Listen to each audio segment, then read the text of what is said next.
Okay. Hello students. So again taking forward the series of lectures which we have been doing. तो आज हम लोग बात करेंगे सिंपल पेंडुलम के ऊपर. ओके तो simple pendulum basically time period के बारे में बात करेंगे और variation of time period because variation of time period पे जेई सवाल पूछती है but how time period is going to vary और इसके कॉन्सिक्वेंस होते हैं कि टाइम कितना लॉस होगा, घड़ियां कितनी स्लो हो जाएंगी, ये सब इंपॉर्टेंट टॉपिक्स है. तो इसके बारे में मैं थोड़ा सा आपको आज चर्चा करवाऊंगा. थोड़ा सा हम लोग इस पे थोड़ा सा बेसिक बात कर लेते हैं कि टाइम पीरियड हम लोग सिंपल पेंडुलम का देखते कैसे हैं. तो जाहिर सी बात है, मान लेते हैं कि सिंपल पेंडुलम ऐसे था, दिस इज इक्विलिब्रियम पोजीशन, कुछ भी नहीं होगा, mg टेंशन से बैलेंस हो रहा है. अब हमने इसको हल्का सा यहां पे ले जाके और हमने यहां से इसको रिलीज कर दिया और थीटा को हमने कह दिया कि theta is small, theta is small. Okay, अब how small that you will come to know. Okay, अब theta is small, then again बहुत ढंग से देखोगे, यहां पे एफबीडी बनाओगे तो यहां पे mg लगा. इस mg का एक कंपोनेंट किससे बैलेंस हो जाएगा? टेंशन से बैलेंस हो जाएगा. mg cos थीटा, ये भी थीटा है, और इधर की तरफ बन के आएगा mg sin थीटा. और mg sin थीटा जो है वो इस वाले सस्पेंशन पॉइंट के अबाउट टॉर्क लाएगा और इसको वो क्लॉकवाइज घुमाएगा. हाँ, सो mg का torque inside the plane of the board और थीटा जो है वो बेसिकली बाहर की तरफ था. तो ये दोनों सेंसेस आपस में ऑपोजिट हो जाएंगे. तो देखिए थोड़ा सा इक्वेशन लिख लेते हैं. हम लोग इक्वेशन लिखेंगे तो क्या लिखेंगे? mg sin theta into L is equal to I of alpha. I point mass, क्योंकि ये मास स्ट्रिंग तो मासलेस है, सो ये क्या हो जाएगा? mg sin theta that is equal to ml square into alpha. और एक मैं माइनस साइन लगा लेता हूं थीटा और अल्फा के ऑपोजिट सेंस में होने के कारण. सो m ने m को मार दिया, l ने, अच्छा इंटू एल भी कर लो, एल छोड़ दिया है, इंटू एल कर दिया, एल ने एल को मार दिया. So alpha is equal to what? You get g upon L sine theta. बोलो साइन थीटा को एक्सपैंड करते तो क्या मिलता है? If you expand sine theta तो alpha will become equal to what? g by l theta minus theta cube by factorial 3 plus theta 5 by factorial 5 and so on. तो अगर थीटा छोटा है तो हम हायर टर्म्स को नेग्लेक्ट कर सकते हैं, है ना? और अगर हायर टर्म्स को आप जैसे ही नेग्लेक्ट करोगे तो what you will get? What you will get? या what you will get? You will get alpha is equal to minus g upon L into theta. Okay, so ये क्या हो गया आपका? Omega square. तो टाइम पीरियड कितना बन के आया? टाइम पीरियड कितना बन के आया? So time period is your root over L by G 2 pi, है ना? Omega by 2 pi basically. Okay, so sorry 2 pi by omega, omega by 2 pi frequency होगी. So 2 pi root over L by G is the time period. अब ये time period ना, what is L? L is the length of the string, है ना? अगर point mass है तो, and g is acceleration due to gravity. ठीक है, तो अगर सिंपल पेंडुलम की हम बात करें जो आपके घड़ियों में होता है, जो आप यूज करते हो, तो सिंपल पेंडुलम का टाइम पीरियड कितना होता है? 2 सेकंड, है ना? टाइम पीरियड क्या होगा कि अगर हमने यहां से रिलीज किया तो this will go all the way over here, this will surpass the equilibrium position, will come back and then again reach this position. So the time elapsed in this particular motion when this point from its extremum will surpass the equilibrium position, will go all the way to the negative side of the theta over here and then come back all the way and will reach the same point. And the time elapsed in this particular instant will be, in this particular event will be your time period. और वो ये value है. तो ये value होती कितनी है? 2 second, है ना? यहां से यहां आने में 1 सेकंड और यहां से यहां आने में 1 सेकंड और. सो टाइम पीरियड क्या कर लोगे? 2 सेकंड. अगर आप इसको सॉल्व करोगे तो ये लेंथ जो बन के आती है लगभग 1.01 मीटर बन के आती है, वो आप सॉल्व कर लेना. तो जो आप पेंडुलम देखते हो दैट पेंडुलम इज नॉट वो, that is the replica of the simple pendulum. वो पेंडुलम असली नहीं होता है. सो इसलिए भी बता दिया ये कि टाइम पीरियड देखो, सिंपल पेंडुलम होता है तो उसका टाइम पीरियड जो होता है वो 2 सेकंड होता है और तो उसकी लंबाई जो होनी चाहिए वो लगभग 1 मीटर होनी चाहिए. ठीक, चलिए हम इस पे डिपेंडेंट नहीं, हम इस पे बात नहीं करते. देखो ये लेंथ को आप वेरी कर सकते हो. कैसे? सोचो, मान लो इसको गर्म कर दो वायर को, और ये वायर मेटालिक थी, लेट्स सपोज मैसलेस था बट मेटालिक स्ट्रिंग था, तो क्या वो लंबी हो सकती है? बिल्कुल. तो उसमें टाइम पीरियड बढ़ सकता है. टाइम पीरियड बढ़ने का मतलब घड़ी क्या हो गई? स्लो हो गई. क्यों? क्योंकि अब जो ये टाइम पीरियड कितना देगा? 2 सेकंड. 2 सेकंड में यहां से यहां और यहां से यहां वापस आ रहा था. लेकिन अगर मान लेते हैं कि टाइम पीरियड बढ़ गया तो वही काम जो है, मान लेते हैं इसका टाइम पीरियड 2.5 सेकंड हो गया, तो वही काम इसने 2.5 सेकंड में किया. तो जाहिर सी बात है वो वाली घड़ी हमारी क्या हो जाएगी, स्लो हो जाएगी, क्योंकि वो ज्यादा टाइम ले रहा है उसी काम को करने में।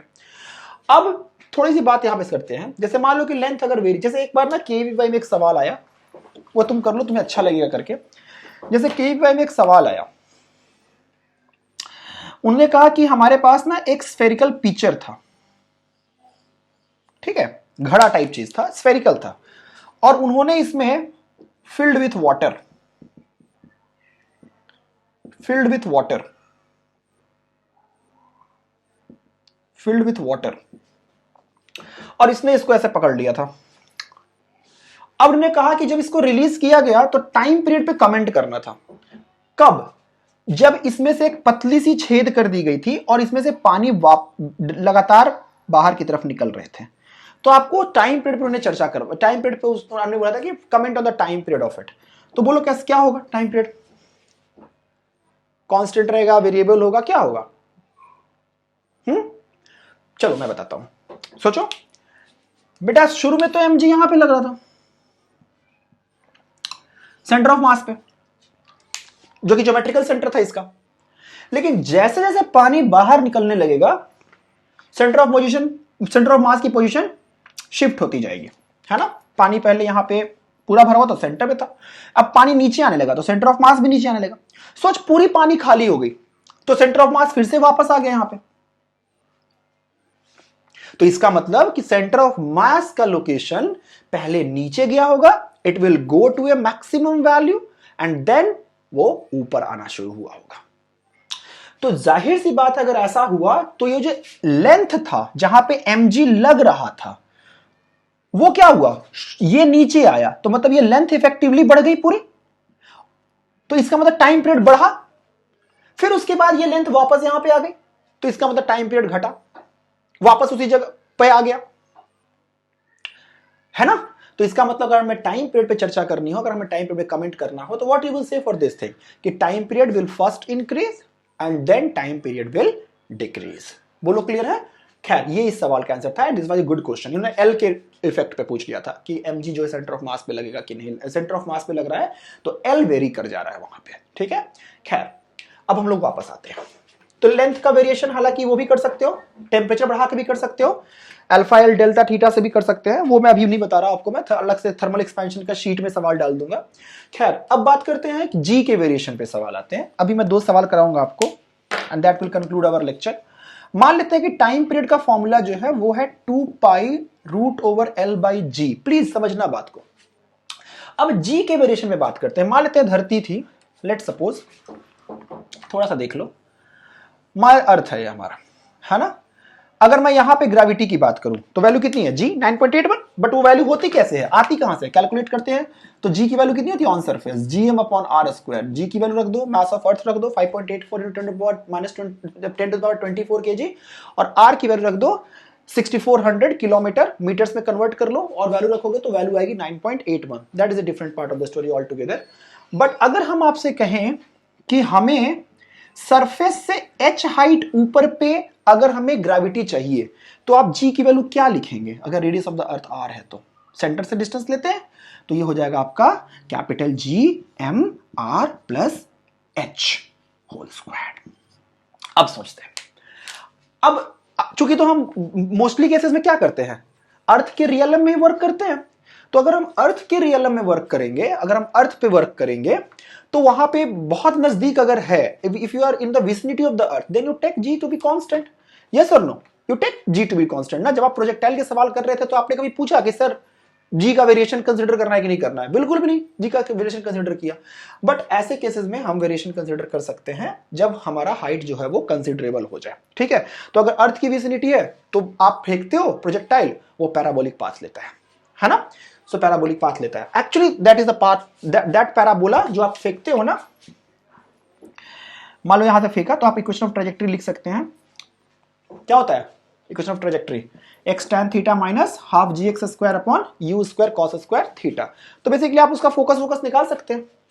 तो बेसिकली ये पार्ट ऑफ एलिप्स होता है, जो एलिप्स बनता है ना उसका एक पार्ट है। तो एलिप्स को तो 2 फोकस होते हैं।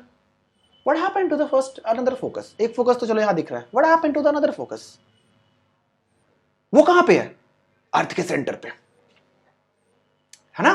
क्या करता है केपलर्स लॉ कि the planet revolves around an elliptical orbit with sun at one of its foci, right. Satellite will revolve around the planet with planet on one of its foci, planet का center उसके एक focus पे होगा। So one focus तो आपको दिख रहा है इसका, what happened to the another focus, it has gone up to the infinity. And what do you call the ellipse whose one focus has gone to the infinity? Parabola. That's why it comes out to be parabola. Anyhow, खैर मैं इस पे बात नहीं करूंगा। खैर वो आ गया तो मैंने आपको बता दिया कि this is a part of ellipse. खैर मैं उस पे बात नहीं कर रहा कि जी का वेरिएशन जो है, अगर जी को आप कांस्टेंट मान लेंगे तो पाथ पैराबोलिक होगा, वो एक अलग बात है। लेकिन अगर हम माने कि थोड़ा ये हाइट ऊपर था, तो बहुत अगर कायदे से देखोगे तो अगर इसको थोड़ा सा मैं अलग तरीके से लिख ले रहा हूं, r square 1 plus H by are की पावर होल स्क्वायर, तो ये वाली वैल्यू क्या हो जाएगी बेटा, ढंग से सोचो, g m upon are square 1 plus H by are की पावर -2। अगर आर एच छोटा है, छोटा मतलब हाउ स्मॉल, लगभग वो मान लो कि लगभग आप 300-400 किलोमीटर तक है, तो आप इस फॉर्मूले को यूज कर सकते हो। You can apply binomial expansion and you can neglect the higher terms, and if you will do it you will find that this value comes out to be gm upon are square. इसको मैं g on the surface लिख दे रहा हूं, तो this is g on the surface into 1 minus 2h upon r। This is the variation of gravity as you will go upward. Got my point, got my point, okay. अच्छा मान लो अंदर चलेंगे तो variation of g with height है, ये तो बहुत नॉर्मल सी बात है, बहुत नॉर्मल सी बात है। विथ डेप्थ देखोगे तो बताओ, ये आपके नोट्स में होगा, अगर नहीं है तो स्क्रीनशॉट लेके उसको उतार लेना। विथ डेप्थ बताओ, थोड़ा सा बस आपको रिकैप्चुलेट करा रहा हूं, और कोई खास बात नहीं है। विथ डेप्थ बोलोगे तो जी का फॉर्मूला क्या होता है, जी एम, अगर ये एक्स की बात की जाए, यहां से मान लेते हैं हम एक्स डेप्थ पे बात करेंगे, है ना, एक्स डेप्थ पे बात करेंगे, तो ढंग से सोचो बेटा, ये डिस्टेंस तो आर माइनस एक्स होगा ना, फॉर्मूला होता है G M X upon R cube, तो G M R minus X upon R minus X का, सॉरी अपॉन आर क्यूब, है ना। एक काम करो, इससे इसको डिवाइड कर लो, तो ये क्या बन जाएगा क्या बन जाएगा, ये यहां से एक आर कॉमन ले लो, जीएम 1 माइनस, या इसको डी लिख लेते हैं डेप्थ के लिए, d by r into r common ले लिया अपॉन आर क्यूब, मार दिया इसने, तो ये आ गया आपका GM upon are square 1 minus d by r. कोई अप्रोक्सीमेशन नहीं है, वेरिएशन लीनियर होता है, वेरिएशन लीनियर होता है, तुमने पढ़ा होगा वेरिएशन लीनियर होता है, जो ग्रेविटी का जो बन के आता है जी जो होता है उसका वेरिएशन पढ़ा होगा आपने। अगर ग्राफ बनाया जाए जी का, तो जो ग्राफ आता है कुछ इस तरह से बन के आता है, नेगेटिव साइन सिर्फ अट्रैक्शन में दिखा जाता है, माइनस साइन यहां लगाते हैं, इसलिए मैंने उसको दिखा दिया हुआ है ना। खैर ये 1 बाई आर स्क्वायर के प्रोपोर्शनल है और ये लीनियर है, तो छोटे से रीजन में हम इसको लीनियर मान लेते हैं सरफेस के बाहर भी। अब मेरी बात को समझना, तुम्हें समझ आएगा कि मैं क्या बोलना चाहता हूं। वापस अपने टाइम पे ये फॉर्मूले दोनों याद रखना, 1 माइनस डी बाई आर और 1 माइनस 2h बाई आर, क्योंकि इसको यूज में लेंगे। तो अब ढंग से सोचो कि मैंने कहा कि अगर time period 2 pi root over L by G भी है, तो एल भी वेरी कर सकता है, जी भी वेरी कर सकता है। टाइम बीइंग के लिए हम मान लेते हैं कि टेम्परेचर कांस्टेंट है, मटेरियल सब कुछ सही है, कोई एल में चेंज नहीं हो रहा। एल में भी चेंज करा सकते हो, बट एल में चेंज नहीं मान रहा, ठीक है। शीट वीट में दे दूंगा एल में चेंज, आप लिख सकते हो एल का change, L final that is equal to L initial 1 plus alpha delta t, वो आप कर सकते हैं, बट मैं जी के वेरिएशन पे सवाल करा रहा हूं, ठीक है। तो जी वेरी कर सकता है। पहली बात समझते हैं चीजों को। लेट सपोज कि जी वेरी कर रहा है, और जी वेरी करके टाइम पीरियड जो है वो लेट सपोज कि आपका 2.5 सेकेंड्स हो गया। तो पहली बात, लॉस्ट टाइम कितना है, लॉस्ट टाइम कितना है, या 2.2 सेकेंड्स मान लो, लॉस्ट टाइम कितना है। सोचो कि अब जो ये पेंडुलम जो है, जो डिफेक्टिव पेंडुलम है, इसने यहां से यहां आने में 2.2 सेकंड, मतलब एक जगह से एक जगह आने में 1.1 सेकंड और यहां से यहां आने में 2.2 सेकंड्स लगा दिए, जबकि यहां से यहां आने का नॉर्मल टाइम जो था वो 2 सेकंड्स था। तो 0.2 सेकंड इसने एक्स्ट्रा लगाया। कितने में? 2.2 सेकंड में, है ना। तो time lost per unit time period of this pendulum, क्योंकि जब ये 2.2 सेकंड चल गया तब तो लॉस हुआ ना 0.2 सेकंड्स का। लेकिन होता क्या है, ये सच्चाई है, लेकिन होता क्या है कि चूंकि ये टाइम पीरियड ना बहुत कम का लॉस होता है, अभी मैं सवाल कराऊंगा तो आपको समझ में आ जाएगा। तो कैलकुलेशन को आसान बनाने के लिए हम मान लेते हैं कि 2 सेकंड्स में ही वो लॉस हुआ है। लेकिन असली सच्चाई, अगर आपसे ये कंसीडरेबल वैल्यू दे दी, 3 सेकंड्स बोल दिया और आपसे लॉस्ट टाइम पूछा, तो लॉस्ट टाइम जो 0.5 सेकंड्स का हुआ है वो कितने में हुआ है? 3 सेकंड्स में, नॉट 2 सेकंड्स, ठीक है। चूंकि वो जो टाइम पीरियड का जो चेंज होता है वो बहुत छोटा होता है, इसलिए हम जब रिलेटिव बात करते हैं कि कितने सेकंड में लॉस हुआ है तो हम 2 सेकंड पे सवाल को सॉल्व कर लेंगे, ठीक है। चलिए अब मैं आपको एक सवाल करा देता हूं, 2 सवाल करा देता हूं, एक हाइट पे और एक डेप्थ पे, तो आपको समझ में आ जाएगा, ठीक है। सवाल क्या कह रहा है ये देख लो। चलो अब फिर आप क्वेश्चन कर लेते हैं। तो क्वेश्चन क्या कहता है कि एक मेरे पास एक सिंपल पेंडुलम दिया हुआ है। पहला क्वेश्चन ये है कि एक सिंपल पेंडुलम दिया हुआ है और बोल रहा है कि ये धरती के सरफेस पे करेक्ट टाइम देता है, मतलब इसका टाइम पीरियड कितना हो गया? 2 सेकंड। ये बोल रहा है कि on the surface of the earth it gives the correct time, मतलब it has 2 second of it has the time period of 2 second on the surface of the earth. So this was given. अब बोल रहा है कि now this pendulum has been taken to a tower whose height is 320 meters from the surface of the earth, ठीक है। तो अगर मान लेते हैं कि कोई पेंडुलम, ढंग से सोचो कि अगर इसी पेंडुलम क्लॉक को आप धरती से किसी एक हाइट पे लेके जाओगे, सिर्फ सोच होगा क्या? टाइम पीरियड बढ़ेगा घटेगा? टाइम पीरियड बढ़ेगा घटेगा? टाइम पीरियड बढ़ेगा घटेगा? याद करो जी का वेरिएशन अभी बताया। क्या जी की मैक्सिमम वैल्यू जो होती है, वो तो एक नेगेटिव साइन है उससे मत जाओ, वो तो डायरेक्शन से बता रहा है। क्या जी की जो मैक्सिमम वैल्यू होती है वो सरफेस पे होती है? सरफेस से आप डेप्थ की तरफ जाओगे तब भी कम घटेगा और सब सरफेस से आप ऊपर जाओगे तब भी घटेगा। तो जी की वैल्यू तो जी सरफेस से कम है, तो अगर जी की वैल्यू जी सरफेस से कम है तो टाइम पीरियड डेफिनेटली घटेगी। तो सॉरी, जी की वैल्यू घटेगी तो टाइम पीरियड डेफिनेटली बढ़ेगा। तो टाइम पीरियड बढ़ेगा तो इसका मतलब कि घड़ी जो होगी वो धीमी हो जाएगी, है ना। टाइम पीरियड बढ़ेगा, टाइम नहीं बोल रहा हूं। तो टाइम पीरियड अगर बढ़ेगा तो घड़ी धीमी हो जाएगी, तो there will be a loss in time. तो वही लॉस इन टाइम आपसे पूछते हैं। तो उन्होंने कहा कि हाइट जो है टावर की वो 320 मीटर है और उन्होंने कहा कि find out the time lost in the whole day. चलो करते हैं सवाल को, खुद से ट्राई कर लो एक बार वीडियो पॉज करके, वरना मैं तो चलो करा ही दूंगा। अगर नहीं हो रहा है तब वीडियो देखना, ठीक है। टाइम पीरियड का फॉर्मूला होता है 2π√L/g। 2π चेंज तो L में है, सॉरी चेंज तो G में है, तो G की जगह पे G1 - 2h/r लिख सकता हूं। क्यों? क्योंकि हाइट h जो है वो 320 metres, 6.4 into 10 to the power कितना? 6400, 10 टू द पावर 6 मीटर के कंपैरिजन में बहुत छोटा है। 6400 गुना 10 की पावर 3, 6400 किलोमीटर होता है ना रेडियस अर्थ का। ओके, तो ये हो गया अंडर रूट में, है ना, इसकी पावर हाफ होगी। अब देखो यहां से एक काम करो, L/g को बाहर कर लो, तो ये क्या आ जाएगा? 2π√L/g और इंटू 1 - 2h/r। इसकी पावर पहले हाफ थी, ऊपर चला गया तो ये माइनस हाफ हो गया। ये तो वैल्यू अभी बहुत छोटी है h/r, तो बाइनोमियल अभी भी वैलिड है। तो ऐसे भी देख लो, पूरा पे पावर हाफ आ गया, तो बेसिकली वो यहां का पावर, ये हाफ जो है वो इसमें भी आपका इंक्लूड होगा पावर, है ना।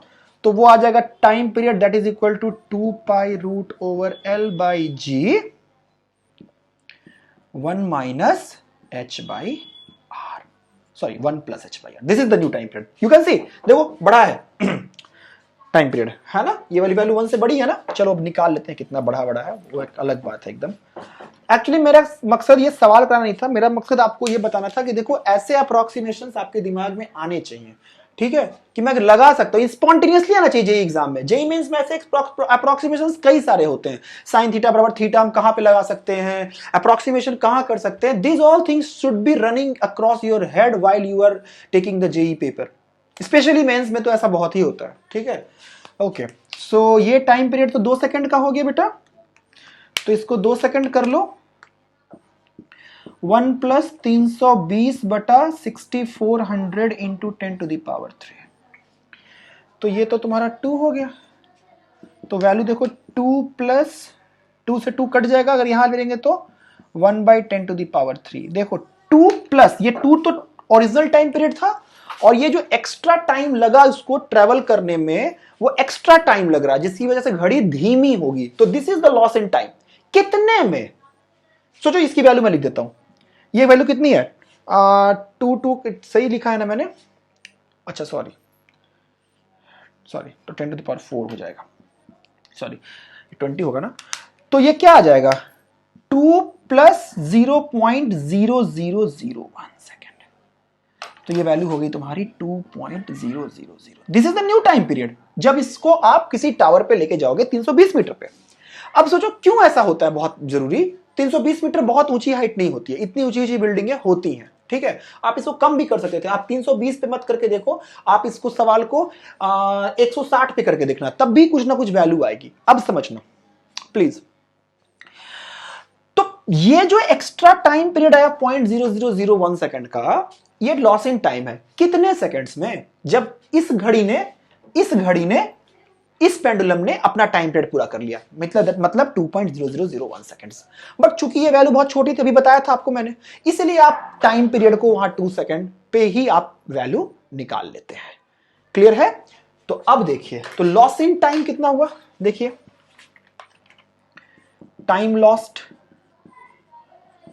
0.0001 सेकंड, कितने में, 2 सेकंड में।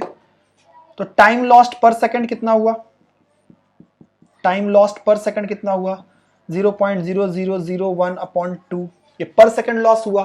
तो time lost in whole day कितना हो जाएगा, 1 कंप्लीट डे, मतलब day plus night as well, 24 hours की बात हो रही है, ठीक है, 24 आवर्स की बात हो रही है। सो 0.0001/2 इंटू पूरा दिन में कितने सेकंड होते हैं, अर्थ का टाइम पीरियड है ना 86,400, तो ये वैल्यू कितनी आ जाएगी 43200, और जो टर्म बन के आएगा, सोचो 4.32 सेकेंड, इतनी धीमी हो जाएगी घड़ी। It's not a small value, it's not a small value. कई दिन कंपाउंड होने के बाद ये एक वैल्यू अच्छी खासी आ जाएगी। तो ये जी का इफेक्ट का होता है हाइट के कारण। देखो टाइम घड़ी इतनी स्लो हो गई, सोच बेसिक याद रखो कि कैसे टाइम पीरियड का निकाला, डेल्टा एल वेरी करा ले, एल वेरी करा ले, एल वेरी करा ले, जी वेरी करा ले, क्या फर्क पड़ता है। ठीक है, चलो एक और करो, एक और करो। अब ना अर्थ के अंदर एक टनल खोदी गई, उल्टा पूछ रहा हूं आपसे, अर्थ के अंदर एक टनल खोदी गई और आपसे पूछा गया कि, आपसे यह पूछा गया कि घड़ी जो है वो एक दिन में 5 मिनट स्लो हो जाती है। ठीक है, घड़ी या pendulum gets slower by 5 minutes a day. Got my point? ठीक है, 5 minutes a day. Are you getting what I am trying to say? So 5 minutes a day, it gets slower by 5 minutes a day. So आपसे पूछा गया कि at what depth this will happen, at what depth this will happen, बताइए। Find out the depth from the surface of the earth where time period of the simple pendulum, or you can say the watch, the clock gets slower by 5 minutes a day. चलिए कैसे कीजिएगा बताइए, कैसे कीजिएगा बताइए, कैसे कीजिएगा बोलिए। चलो आप पॉज करके कर लेना, मैं कर देता हूं यहां पे।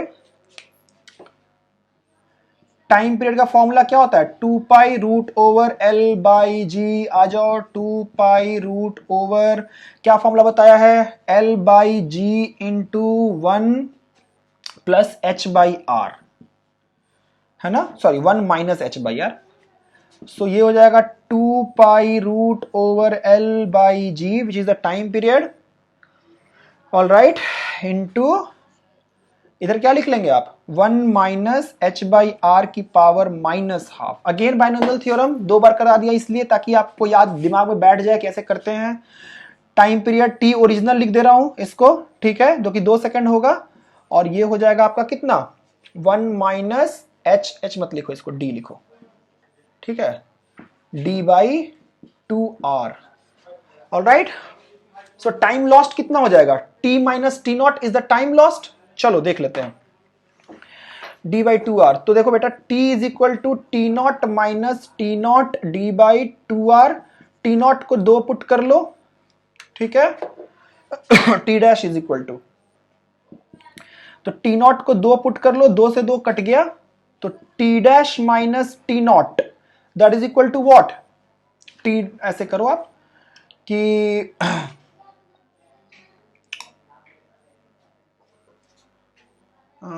माइनस था ना तो ये प्लस हो जाएगा, सॉरी माइनस हाफ था ना ये, तो यहां आके नीचे प्लस हो जाएगा, sorry. So T dash minus t not, आप समझ रहे हो, 1 माइनस एच बाई आर होता है ना, तो एक्स की पावर माइनस हाफ, तो ये प्लस हो जाएगा। T dash minus t naught is equal to d by r. तो ये क्या है, loss in time, loss in time, yes और नो, लॉस इन टाइम, है ना। तो ये लॉस इन टाइम हुआ, तो लॉस इन टाइम ये आपका आ गया। अब आपको ये सोचना है कि this is my d by r is the loss in time, वो तो हम लोग निकाल लेंगे कितने सेकंड में, 2 सेकंड में, है ना। तो पर सेकंड अगर लॉस इन टाइम लिखेंगे आप तो क्या लिखेंगे, डी बाई 2 आर। तो टोटल दिन का लॉस इन टाइम कितना हो जाएगा, 86,400, चूंकि मिनट्स में कह रहा है 5 मिनट, तो ठीक है 86,400 ही लिख लो, and that is equal to 300 कर लो, ठीक है। 300 0 0 को मार दिया, और ये आपका आ गया 6400, ठीक है, और ये आपका हो जाएगा कितना, d is equal to 2 into 3 into 6400 upon 864। बोलो क्लियर है, 8 से 14 13 18 कटेगा ये 3, हालांकि मैं इसको भी काट सकता, एनी ठीक है, चलो 3 2 जा 6, 2 और 6 सेकंड दिख तो रहा है ना, हाँ, दिस इज 2 और 6, ये हो गया 3 24 288, और ये आपका हो गया 144। अभी भी कट जाएगा ये, लगभग आपका कितना हो जाएगा, 8 से 800, और ये आपका हो जाएगा 16 8 6 4 18, फिर से काट लो 409। तो जो आपका डेप्थ की वैल्यू आ जाएगी वो आ जाएगी आपकी 400/9 मीटर। फिर से देखना सोल्यूशन एक बार करना ढंग से। 400/9 metre is the correct answer, 400/9 is the correct answer. मैंने किया क्या, मैंने फिर से बता देता हूं, t is equal to time 2 pi root over L by g 1 minus H by r. अब 1 माइनस एच बाई आर को हम ऊपर लेके गए, तो 2 pi root over L by G को हमने टाइम पीरियड लिख लिया, t बराबर t naught 1 plus H by R, फिर से गलती हो रही है, 1 प्लस एच बाई आर, और ये हो जाएगा आपका t बराबर t naught minus plus H by 2r। T not जो कि 2 सेकंड है, तो 2 से 2 कट गया, तो h by r, t minus t naught is the loss in time, and that value is h by r. तो t by t naught, t minus t naught is the loss in time, कितने देर में, हाँ, time period of pendulum आप मान लिख सकते हैं उसको, और देन क्वेरी फॉरवर्ड करके बाकी कैलकुलेशन थे। क्लियर है। तो ये मैंने आपको टाइम पीरियड के वेरिएशन पे सवाल करा है, दैट घड़ी कितनी स्लो होती है, घड़ी कितनी फास्ट होती है, कैसे होती है, ये आपको समझ में आना चाहिए। आई होप कि आपको वीडियो पसंद आएगा, अच्छा लगेगा। कोई डाउट होगा तो कमेंट बॉक्स में कमेंट कर देना। Thank you.